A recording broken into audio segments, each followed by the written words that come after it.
നമ്മുടെ മലയാളത്തിലെ മുഖ്യധാരാ മാധ്യമങ്ങൾ മുക്കിയൊരു വാർത്തയുണ്ട്.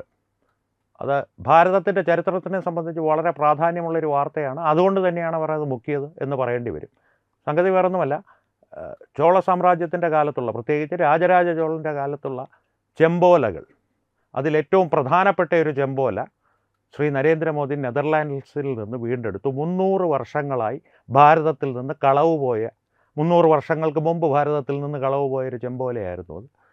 അത് കളവ് പോയതിൻ്റെ പിന്നിലും ഒരു ചരിത്രമുണ്ട്. പക്ഷേ ഇപ്പോൾ ആ ചെമ്പോലകൾ വീണ്ടെടുത്തതിനെ തുടർന്ന് ഈ തമിഴ്നാട്ടിൽ പ്രത്യേകിച്ച് കമ്മ്യൂണിസ്റ്റുകാരും ദ്രാവിഡ സിദ്ധാന്തവാദികളും മുന്നോട്ട് വന്ന് 300 വർഷങ്ങളായി നെതർലാൻഡ്സിലെ ക്രിസ്ത്യൻ പാതിരിമാരത് സംരക്ഷിച്ച് പിടിച്ചിരിക്കുകയായിരുന്നു എന്നുള്ള ഒരു തരത്തിലുള്ള ആഖ്യാനങ്ങളൊക്കെ മുന്നോട്ട് വെച്ച് വരുന്നുണ്ട്. പക്ഷേ ഇതിൻ്റെ ഒരു ചരിത്രം പരിശോധിച്ച് കഴിഞ്ഞാൽ ഇത് ഒരു 300 വർഷങ്ങൾക്ക് മുമ്പ് ജെസുവേറ്റ് ഓർഡർ എന്നുള്ളൊരു ക്രിസ്ത്യൻ സഭയുടെ ആഗ്രഹപ്രകാരം, അല്ലെങ്കിൽ അവരുടെ ഒരു ആവശ്യപ്രകാരം, ഒരു പ്രത്യേക രാജരാജ ചോളൻ നിർമ്മിച്ച ഒരു ബുദ്ധവിഹാരം, നിർമ്മിച്ചു കൊടുത്ത ഒരു ബുദ്ധവിഹാരം ഇടിച്ചു നിരത്തി ബ്രിട്ടീഷ് ഗവർണർ അവരെ സന്തോഷിപ്പിച്ചു. ആ സമയത്ത് തന്നെ ആ മേഖലയിൽ നാഗപട്ടണം പ്രദേശത്ത് സ്വാധീനമുണ്ടായിരുന്ന ഡച്ചുകാരുടെ ഇടയിൽ നിന്നൊരു പാതിരി ഈ ചെമ്പോലകൾ മോഷ്ടിച്ചു കൊണ്ടുപോയി. മോഷ്ടിച്ചുകൊണ്ട് തന്നെയാണ് പോയത്. ഇത് ഞാൻ പറയുന്നതല്ല, ഡച്ച് ആർക്കൈവ്സിൽ അവർ പറയുന്നുണ്ട്. അതിൻ്റെ അടിസ്ഥാനത്തിലാണ് ഈ ചെമ്പോലകൾ വീണ്ടെടുക്കപ്പെട്ടിരിക്കുന്നത്.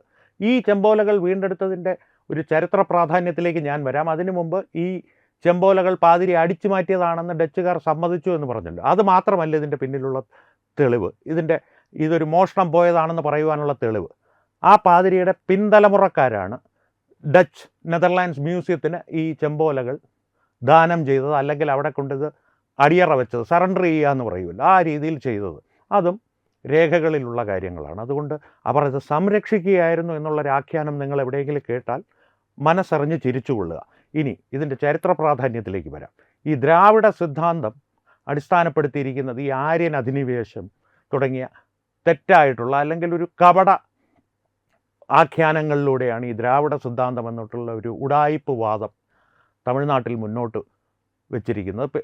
ഇ വി രാമസ്വാമിയെ പോലുള്ളവർ തന്നെ അത് ഉയർത്തിക്കൊണ്ട് വരുന്നത് ആര്യന്മാരെല്ലാം ഒരു വില്ലന്മാരാണ്, അല്ലെങ്കിൽ അവർ ദുഷ്ടന്മാരാണ്, അവർ ഇവിടെ വന്ന് പാവപ്പെട്ട തമിഴ് രാജാക്കന്മാരായ രാവണനെയും മറ്റും കൊലവിളിച്ച് അവരുടെ ആര്യൻ അധിനിവേശ സിദ്ധാന്തം ഇവിടെ സ്ഥാപിച്ച് ഹിന്ദു ദൈവങ്ങളെല്ലാം ആര്യന്മാരാണ് തുടങ്ങിയ പല സിദ്ധാന്തങ്ങളും ഒരു ഇല്ലാ കഥകൾ മെനഞ്ഞ ആ സിദ്ധാന്തത്തിനൊരു അടിസ്ഥാനം സൃഷ്ടിച്ചു വെച്ചിട്ടുണ്ട്. അതിൻ്റെ എല്ലാം അടിക്കൽ ഇളക്കുന്ന ഒരു ചെമ്പോലയാണിപ്പോൾ വന്നുകൊണ്ടിരിക്കുന്നത്.